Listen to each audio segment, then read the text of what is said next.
October 25, 1944. The aircraft carrier Zuikaku pitched violently in the churning waters off the Philippines as 21-year-old Flight Petty Officer Yukio Seki stared at the classified envelope in his trembling hands. Inside lay orders that would transform him from a skilled naval aviator into an intelligence operative on the most dangerous whistleblowing mission of World War II. The metallic taste of anxiety filled his mouth as he broke the wax seal, knowing that opening this envelope meant abandoning any hope of seeing his newlywed wife Mariko again through conventional means. Around him, dozens of other young men received similar orders, their faces showing the weight of what lay ahead. What none of these pilots knew, what the Japanese High Command desperately concealed from both their own people and history itself, was that Japan's most secretive military program represented not an expression of voluntary patriotism, but the most systematic campaign of institutional manipulation and pharmaceutical enhancement ever documented in modern warfare. The truth behind these operations would remain buried for decades, hidden beneath layers of propaganda that painted willing participation where there had been only coercion, mind-altering substances, and institutional threats. As Seki's hands shook while reading his classified orders, he had no idea that his own courageous decision to become a double agent would transform him into one of the war's most important intelligence assets, ultimately exposing military corruption and saving thousands of lives through the greatest information leak of the Pacific Theater. His story represents the ultimate triumph of individual conscience over institutional manipulation,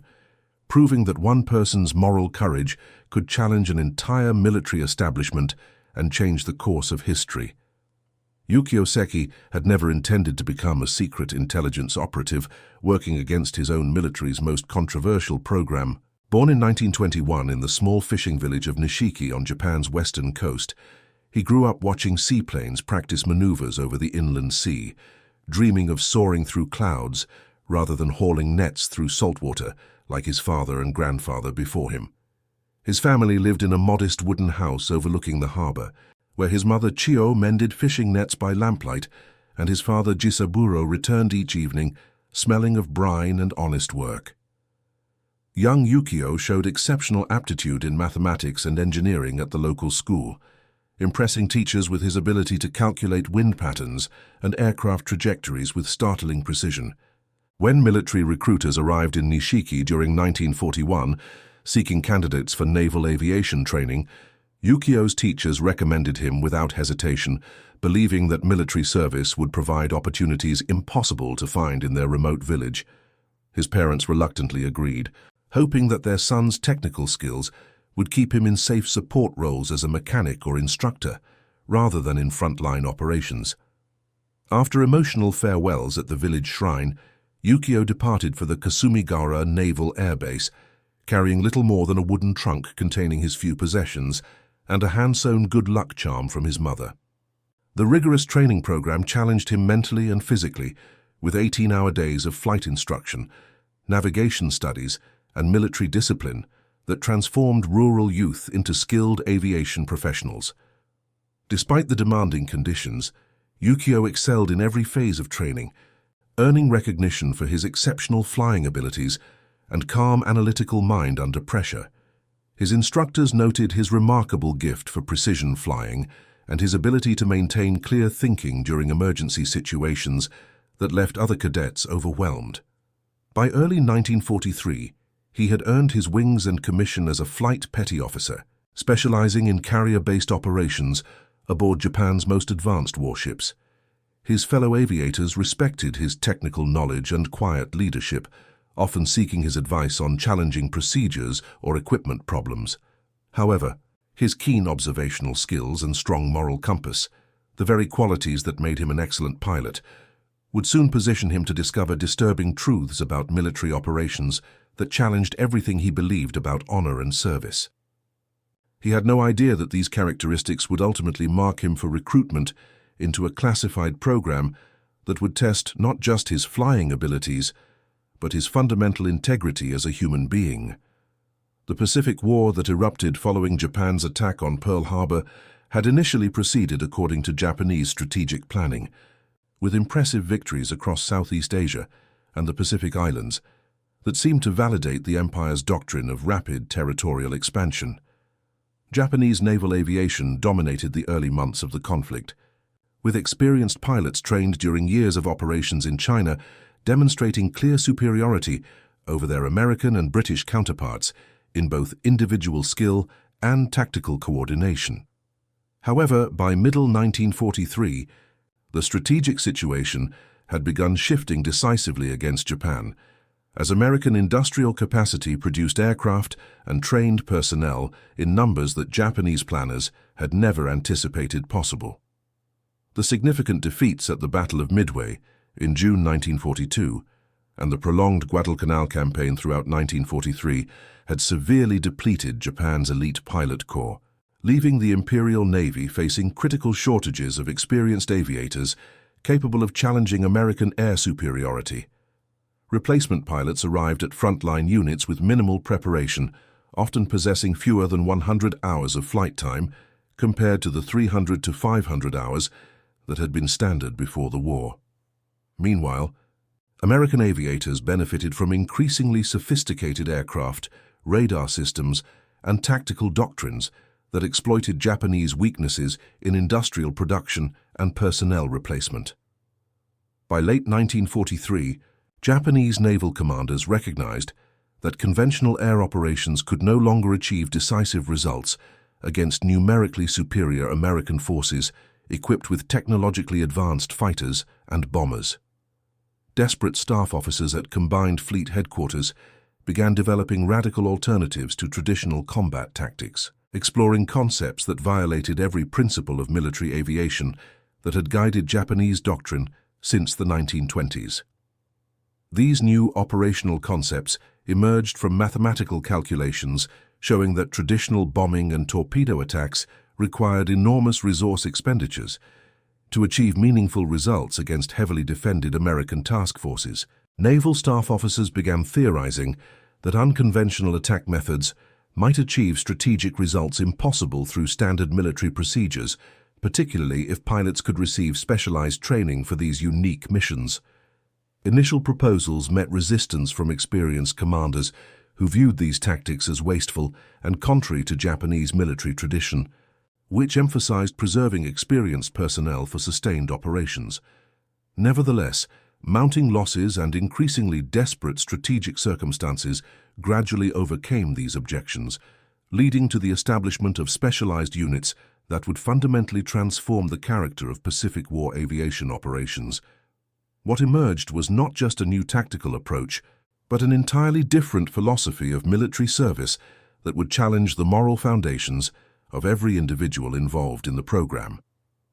The first organized unconventional attack units emerged during October 1944 as American forces launched their invasion of the Philippines, bringing the war directly to territories that Japanese planners considered absolutely essential for the empire's survival.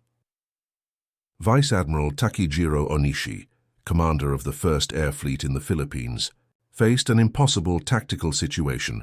with fewer than 100 operational aircraft against American carrier forces, numbering in the thousands of planes supported by overwhelming naval superiority. Traditional airstrikes had proven completely ineffective against heavily defended American task forces, with Japanese bombers experiencing catastrophic losses while achieving minimal damage to enemy shipping operations. Onishi's staff calculated that conventional attacks required an average of 11 aircraft to achieve one significant hit on an enemy warship, a mathematical reality that made sustained operations impossible given Japan's dwindling pilot reserves and aircraft production capabilities. Faced with these calculations, Onishi authorized the formation of specialized attack units that would employ unconventional methods to engage American ships, theoretically guaranteeing target engagement while accepting total aircraft and pilot commitment to single missions. The program received its operational designation from the legendary Divine Wind that had protected Japan from foreign invasion fleets during the 13th century, implying that desperate circumstances called for extraordinary measures to preserve Japanese civilization. However, the reality behind these specialized attack unit recruitments diverged dramatically from the voluntary heroism portrayed in Japanese propaganda and later historical accounts. Rather than seeking enthusiastic volunteers, unit commanders found themselves under enormous institutional pressure to provide predetermined numbers of pilots for these missions, regardless of individual willingness or moral reservations about participation. Young aviators like Yukio Seki discovered that questioning assignment to specialized attack units meant facing charges of insubordination, military tribunal proceedings that could result in severe punishment, and social consequences that would extend to their families back home. Military psychologists attached to these specialized units employed sophisticated influence techniques designed to overcome natural hesitation about unconventional missions, including group ceremonies that made individual refusal psychologically difficult and information sessions that portrayed these attacks as the only effective response to Japan's desperate strategic situation. Pilots who showed reluctance faced isolation from their comrades, reduction in privileges, and threats of consequences that extended to their relatives, creating psychological pressure that few young men felt capable of resisting. Medical personnel secretly administered stimulants and other pharmaceutical enhancers to pilots before missions, claiming that these substances improved combat effectiveness and mental clarity, while actually reducing pilots' ability to make independent decisions about their participation. The systematic nature of this institutional manipulation remained carefully concealed from both the Japanese public and enemy intelligence services, maintaining the fiction that specialized attack pilots represented spontaneous expressions of patriotic dedication rather than products of sophisticated psychological manipulation and pharmaceutical enhancement designed to ensure compliance with dangerous orders. Yukio Seki's assignment to specialized attack duty occurred through the same systematic process that trapped thousands of other young aviators in the program against their personal convictions and moral compass. During early October 1944, his squadron commander announced that operational requirements demanded volunteers for specialized attack missions, without initially explaining the unconventional nature of these operations. Pilots who expressed interest underwent psychological evaluation sessions designed to identify candidates most likely to complete their missions without attempting to abort operations or seek alternative solutions. Seki's technical competence and demonstrated reliability marked him as an ideal candidate, despite his private concerns about these tactics and his recent marriage to Mariko, a schoolteacher from his home village, whom he had wed during his last leave period. When the true nature of specialized attack missions became clear, Seki attempted to withdraw from consideration, explaining to his commanding officer that he felt his skills could better serve Japan through conventional combat operations, where his experience and training could benefit multiple missions rather than being expended in a single engagement. His commander responded by reminding him that questioning orders constituted insubordination, punishable by military tribunal and severe consequences, while refusing specialized attack duty would result in his family being branded as unpatriotic and losing their social standing in their home community.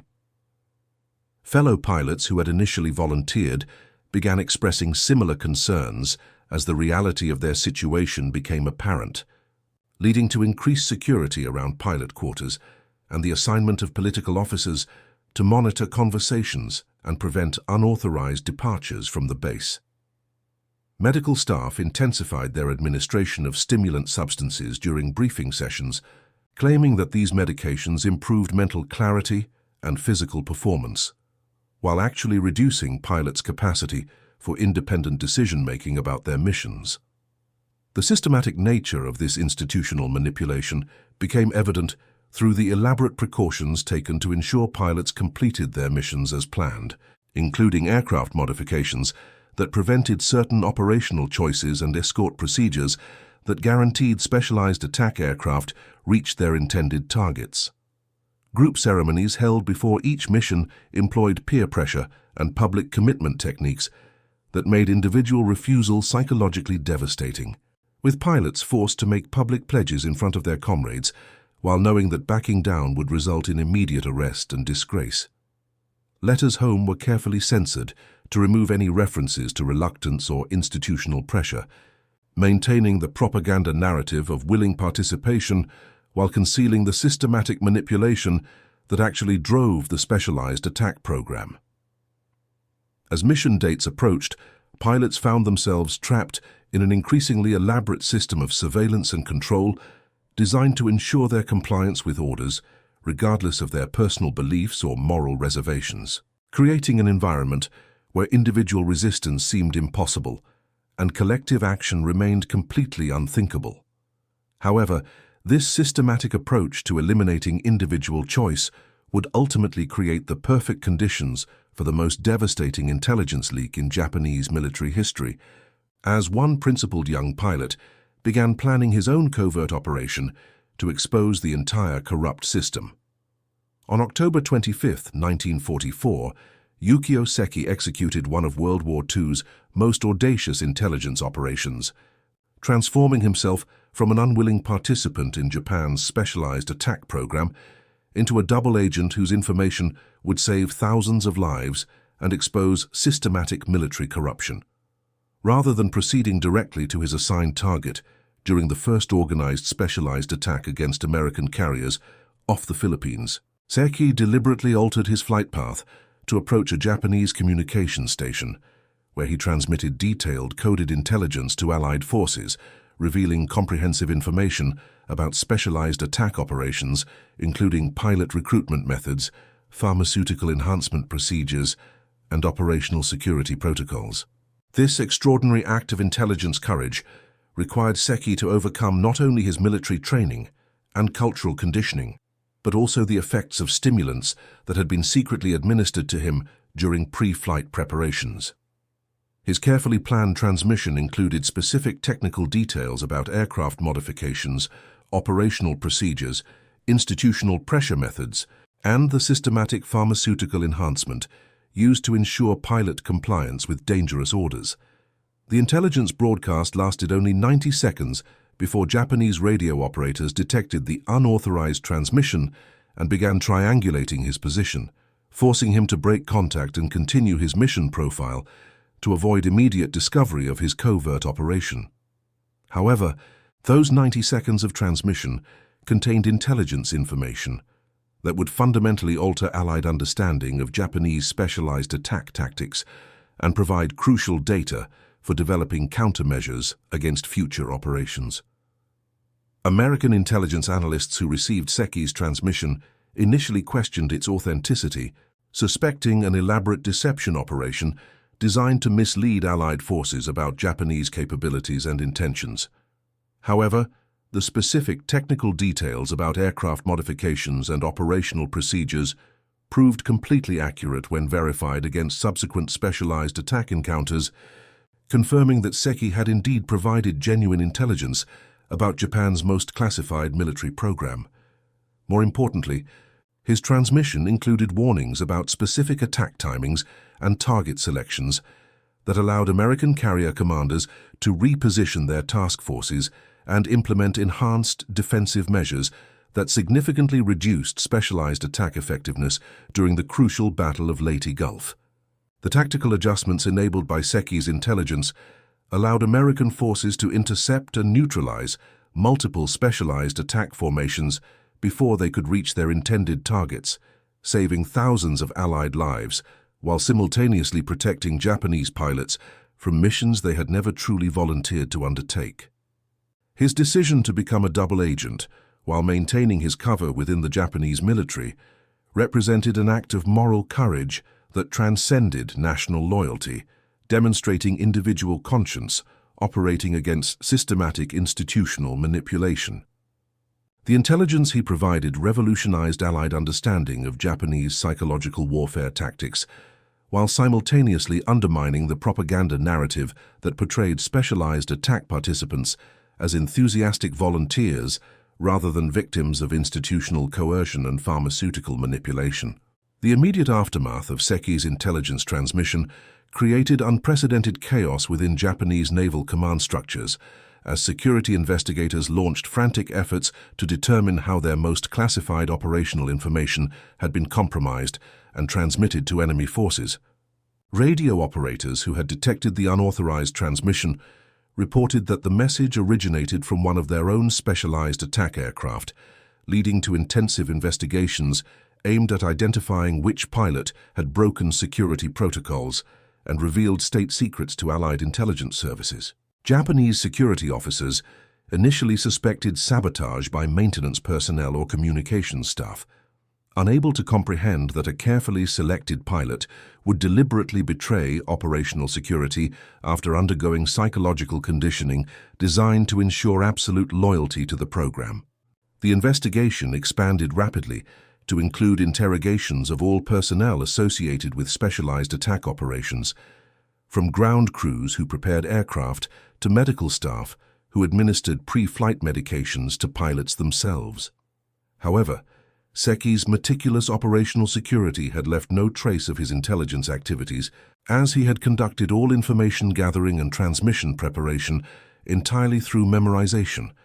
rather than written notes that could be discovered during security searches.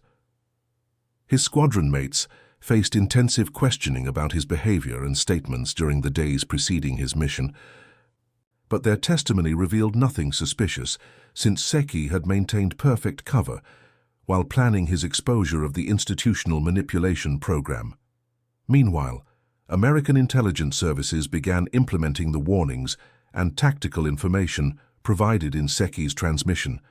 adjusting carrier positioning and defensive procedures in ways that dramatically improved their effectiveness against subsequent specialized attacks.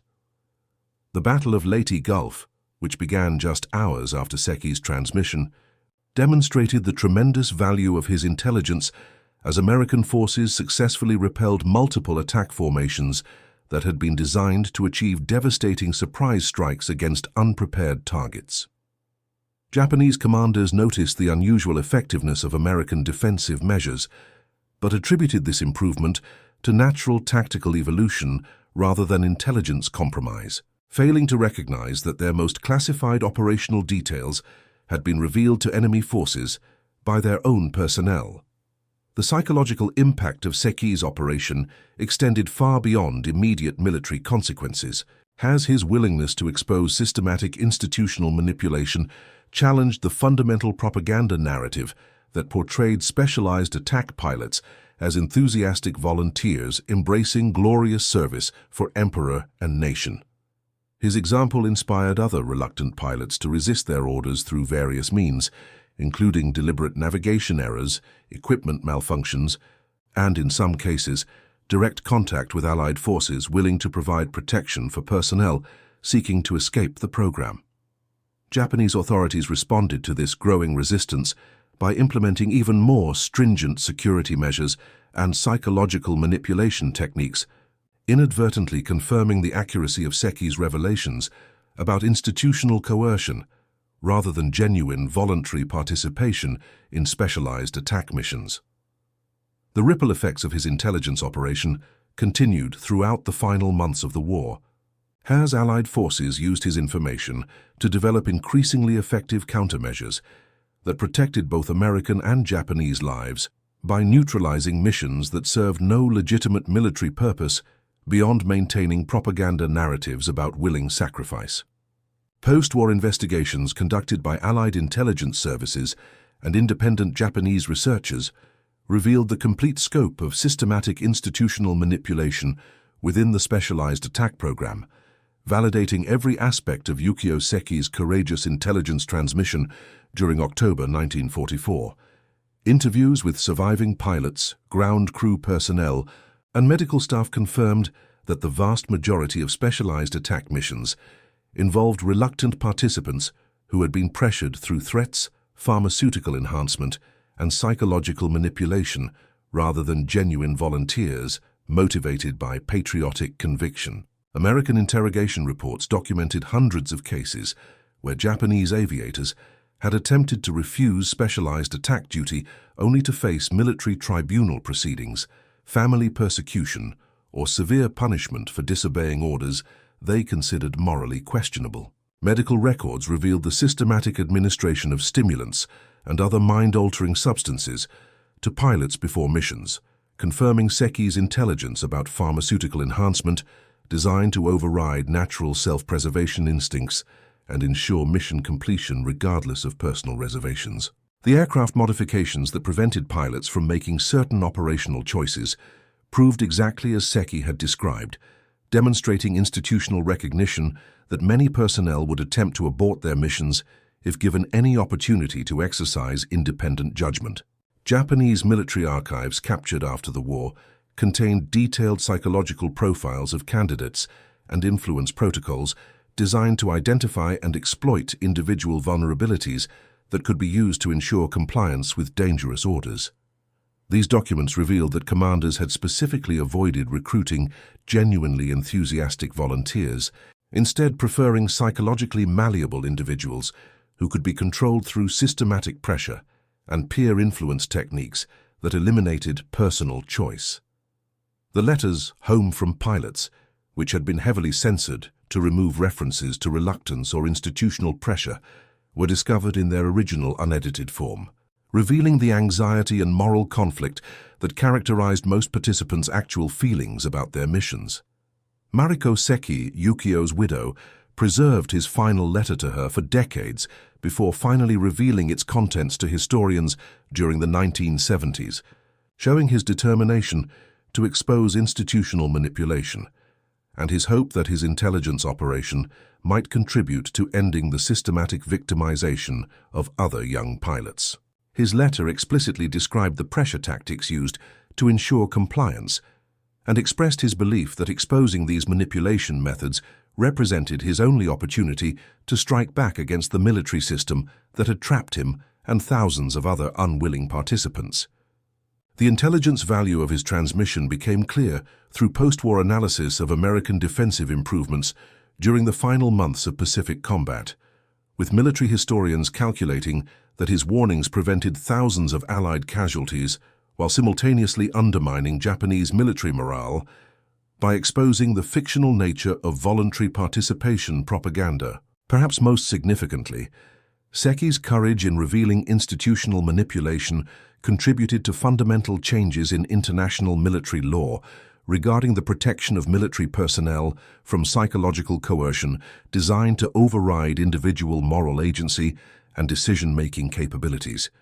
His intelligence operation established precedents for protecting service members from pharmaceutical manipulation and institutional pressure that violate basic human dignity and autonomous choice. The legacy of Yukio Seki's extraordinary intelligence operation extends far beyond its immediate military impact during World War II, representing a powerful demonstration that individual moral courage can challenge even the most systematic institutional manipulation and propaganda campaigns in human history. His willingness to risk everything while exposing the truth behind specialized attack operations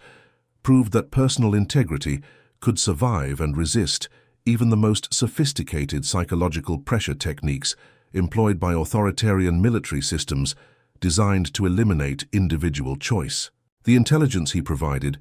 not only saved countless lives during the final phases of Pacific combat, but also contributed to post-war understanding of how democratic societies can protect their military personnel from similar exploitation through institutional safeguards and legal protections that preserve human dignity. Modern military ethics courses study Seki's case as a prime example of the moral complexities faced by individuals serving within systems that demand actions contrary to basic human dignity and individual conscience, showing how one person's courage can transform entire institutional cultures. His story challenges comfortable narratives about willing military service and patriotic dedication that often obscure the systematic pressure and manipulation underlying militarized programs throughout history, revealing the difference between genuine heroism and institutional victimization. The documentation of manipulation methods revealed through his intelligence transmission contributed to international legal frameworks designed to prevent military organizations from employing psychological pressure and pharmaceutical enhancement to compel personnel participation in operations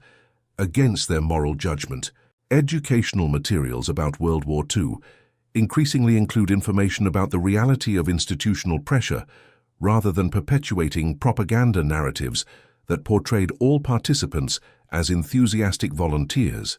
helping students understand how systematic manipulation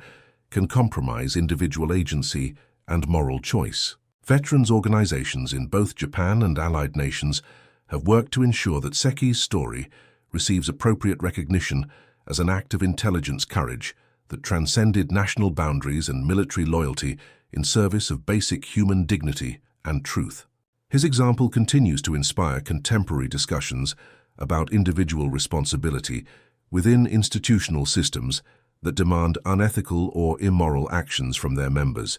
proving that conscience can triumph over institutional pressure.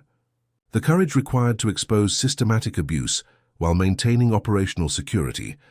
provides a powerful model for resistance to institutional manipulation in military, corporate, and political contexts, where individual conscience conflicts with organizational demands that violate fundamental human values. His intelligence operation demonstrates that one person's moral courage can expose institutional corruption, save thousands of lives, and change the course of history through the simple act of choosing truth over compliance with immoral orders. Would you have found the strength to risk everything to expose systematic institutional manipulation, even knowing that resistance meant facing severe consequences while protecting others from similar victimization? Comment below and share this remarkable story of intelligence heroism to ensure that future generations understand how individual moral courage can challenge even the most powerful institutional systems, and that the choice to expose truth over propaganda can literally change the world.